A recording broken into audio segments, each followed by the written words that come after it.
So for this particular video, which is going to be Chapter 7 Array Operations, what I thought I would do was take a step back from Replit, and what we'll do is we'll build this piece by piece in Visual Studio Code instead. The main benefits here are just difference, and that is all. There's no real reason why I'm picking this one. It's just that I thought this was as good a time as any. So rather than continue here in Replit, I'm just going to switch over to Visual Studio Code. And your default window here is going to look a little different than mine. Now, here is a good place to take a pause. If you have not gone through from sessions 1 and 2 and done the Visual Studio Code for Java install, go do that now. If you have a PC, it is a fairly simple and straightforward operation. You just go ahead and you grab the Visual Studio Code for Java developers. That is the link that I have provided you there, and it actually does everything for you. If you have a Mac, there's a slightly more involved video there, but it's not horrible in any way, shape, or form. So let's just move this up so it's in the focus here. So first and foremost, what we would have to do is open a folder. It really genuinely doesn't matter where you have a folder opened, so long as you open a folder. So what I'm going to do is come to say new, or come to file rather, and say open. And what I'm going to do is open a folder. So I have all of these folders are in my CIS240 Java main directory, you would call it. I just created a folder called Chapter 7 Demos. It is empty presently, as you can see. So what you could do is click on New Folder down here if you're on a Mac, or if you're on a PC, New Folder would be somewhere around there as well. And I'm just calling this Chapter 7 Demos, but by all means, go nuts and say Open.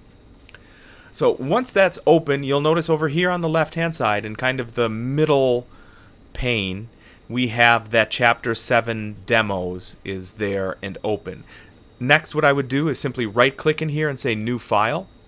I am going to call this pass elements.java. The important thing here is that you include the .java extension, because what that's going to do is tell Visual Studio Code that this is, in fact, a Java application.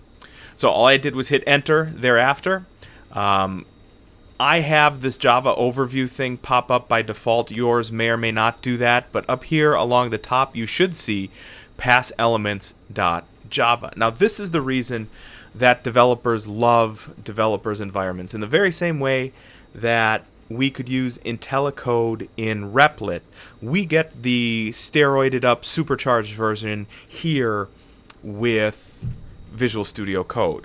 So if I say class and just arrow down to the second one and hit enter, it's going to automatically propagate for me public class pass elements.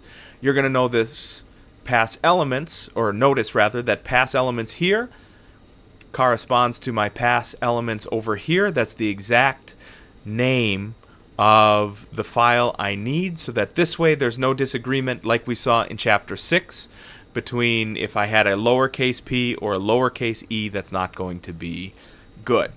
So now I'm here inside of public class pass elements, and you'll remember that I need public static void main and then blah blah blah blah blah. That's my main. Here, if I just type main, M-A-I-N, and hit enter, it goes ahead and it provides all of that for me, which is, I don't know, it's freaking great, right? So if I say sysout, S-Y-S-O-U-T, and just hit enter, you're going to notice I get system.out.println, and it even gives me over here at the end of the line my semicolon. It will have left the cursor there for me. If I just hit shift and then, my double quotes, I'll just put hello world in here. I can't look and type at the same time. Hello world in there. And away we go. You'll notice this little light bulb element over there. Change modifiers to final where possible. I don't have any modifiers. It just wants to tell me something. If I was to hit F5, you'll notice the code window down here changes. It goes ahead and tells me everything that it had to do to get this particular Java file run and debug.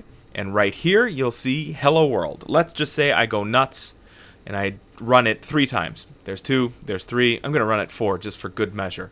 You'll notice I got a lot of crap here. That's the technical term. This is crap. In my terminal window, if you are on a Windows PC, it's Control K. If you're on a Mac, it's Command K, and that clears out your terminal window.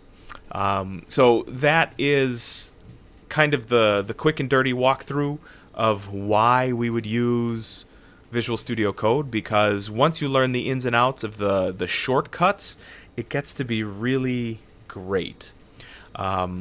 So let's call that video 1, Visual Studio Code.